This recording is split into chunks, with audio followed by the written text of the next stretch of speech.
Hey freedom fighters, welcome back to the channel. Today we're talking about the stimulus deal. I want to give you an update. It's September 1st, 2020. I've been writing a lot about this on Forbes and want to tell you where things stand. Now, one thing, if you go to the internet and you look at YouTube videos about this or articles, all you see are stimulus checks, stimulus check updates. When will the next stimulus check come out? How soon can you get the stimulus check? Here's the deal. There is absolutely no update on stimulus checks. There's a proposal by the Democrats. There's an almost identical but different proposal by the Republicans. The issue isn't the stimulus checks. The issue is getting an entire package passed, a stimulus deal. Until that happens, there are no stimulus checks. So you can keep reading all the updates you want and watching all the YouTube videos about stimulus checks, but nothing's going to happen on them until we get a stimulus deal. And so what I want to do today is talk about that. Where do we stand on the stimulus deal and how soon might it get passed? Now, the good news is they made a lot of progress last week that not a lot of people are reporting on. I wrote about it on Forbes, but they actually made a lot of progress last week, while, by the way, at the same time claiming they made no progress and the other side is being unreasonable, typical Washington politics. So let's get right to it. First thing is, how did we get here?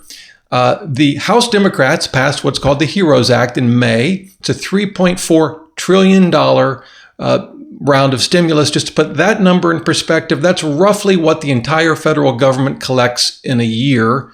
So it's a lot of money. At the end of July, Senate Republicans introduced what's called the HEALS Act, and it's a $1 trillion stimulus. So that's where they started. The Democrats in the House were at $3.4 trillion. Republicans in the Senate were at $1 trillion, and they started negotiating. As you probably know, negotiations didn't make much progress. And in fact, they broke off back on August 7th. And then the next day, President Trump issued a number of executive actions that extended student loan relief.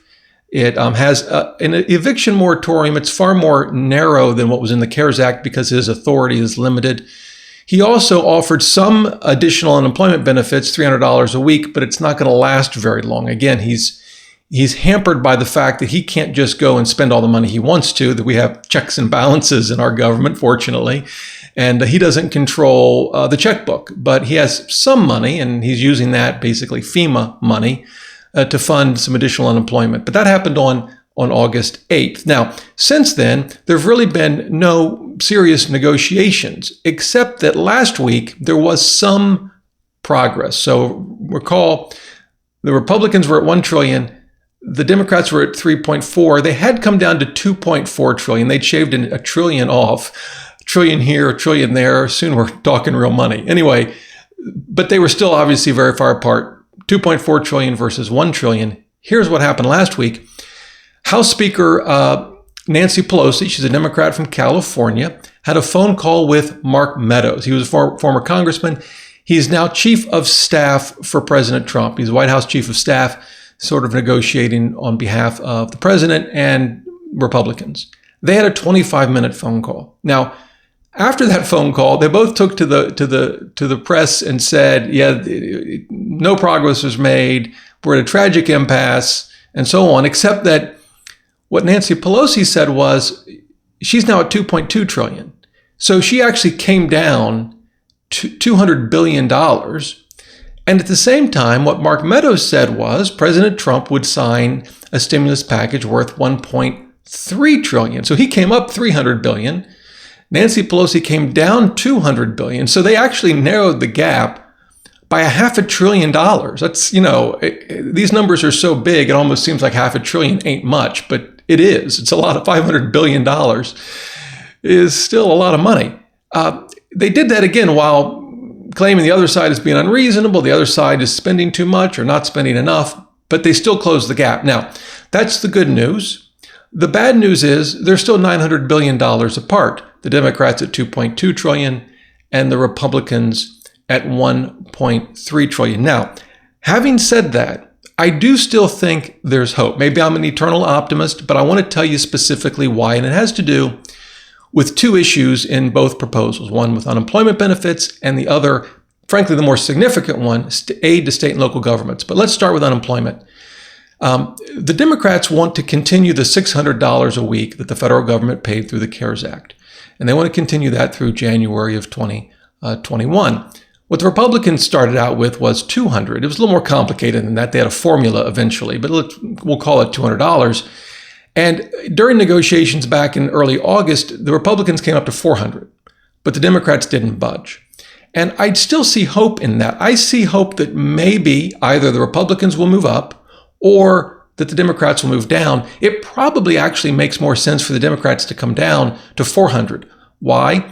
Because at $600, the federal government, along with state unemployment insurance, is actually paying people more money not to work. They're paying folks more money than they made, on average, of course, than they made before they lost their jobs or got laid off because of COVID-19. In fact, one study out of the University of Chicago puts it at about 134% on average. And believe it or not, about 20% of folks actually get 2 times or more than what they made before they lost their job. So, I think folks that are desperate for money, of course, want all the help they can get. But from a policy perspective, that doesn't really make a whole lot of sense.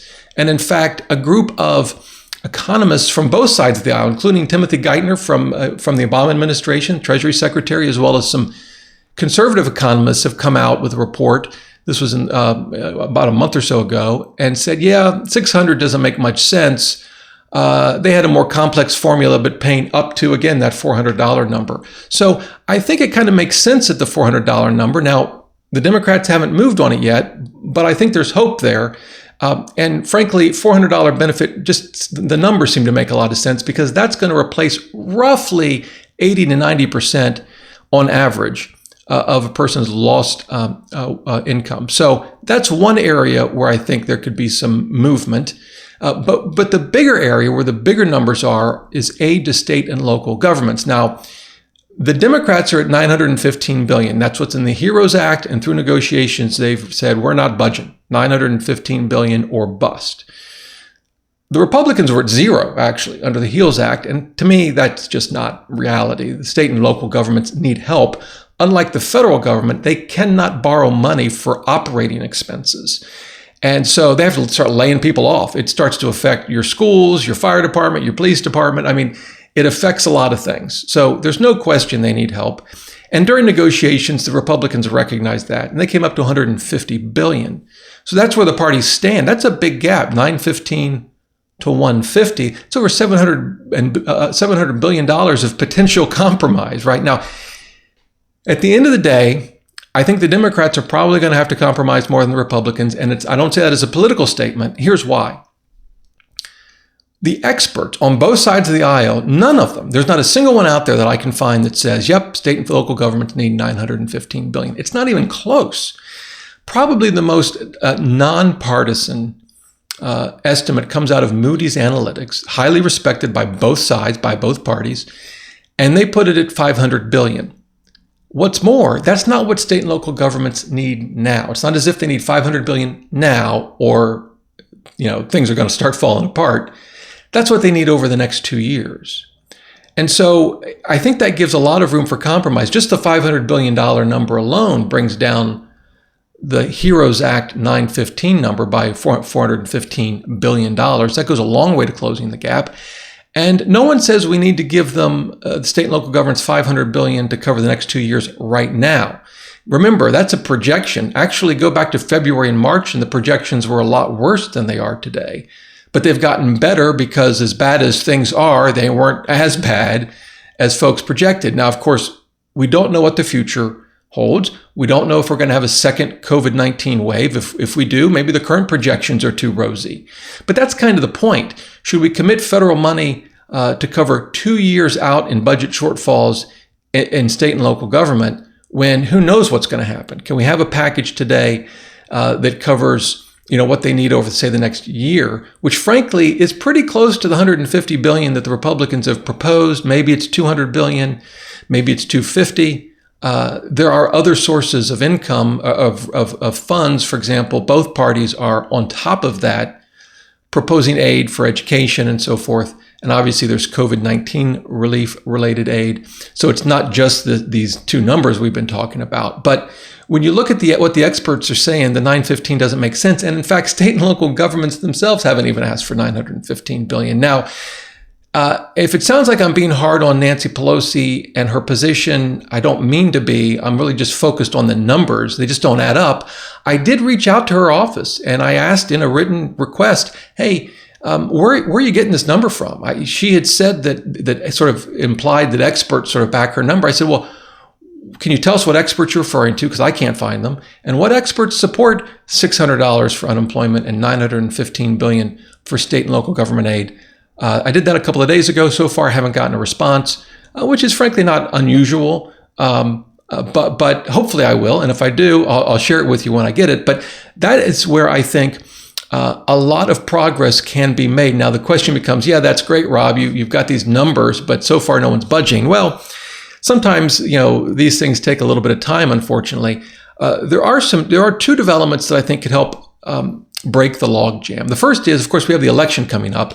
And there's a lot of talk about whether the Democrats will take over the Senate. There are about 7 to 10 Republicans who are viewed as at risk. So from a Republican's perspective in the Senate, they probably want a deal. They don't want to be going back and campaigning when folks don't have jobs and don't have good unemployment benefits and a second stimulus check. So I think they're motivated to do a deal.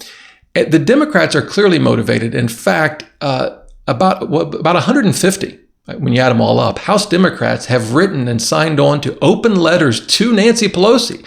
This is from her own party saying, if I'm paraphrasing, get your act together and get a deal done. Some of them are focused on unemployment benefits. Some are focused on the entire package. They're very unhappy with the way the negotiations have gone, and they're not just blaming the Republicans. So the Republicans have, election pressures. The Democrats do too. The Democrats are pressuring Nancy Pelosi to get a deal done. And at the end of the day, the state and local numbers, the 915 billion, it just doesn't add up. There's just no support for that. So I'm hopeful that issue, among others, possibly the unemployment issue as well, can start to narrow that $900 billion gap. Once we get it, once there's maybe a couple $100 billion difference, they're going to figure out a way to resolve it. Now, the question becomes when. I think the earliest is certainly not going to be this week. And I think even next week is very optimistic, not impossible, but very optimistic. Some have suggested that Nancy Pelosi wants to wait until the end of September because they have to pass a continuing resolution to keep the government open. I tend to doubt that. When either side uses keeping the government open as leverage to get something they want, it turns out badly. Nancy Pelosi knows that. She's a very smart politician. So is Senator Schumer.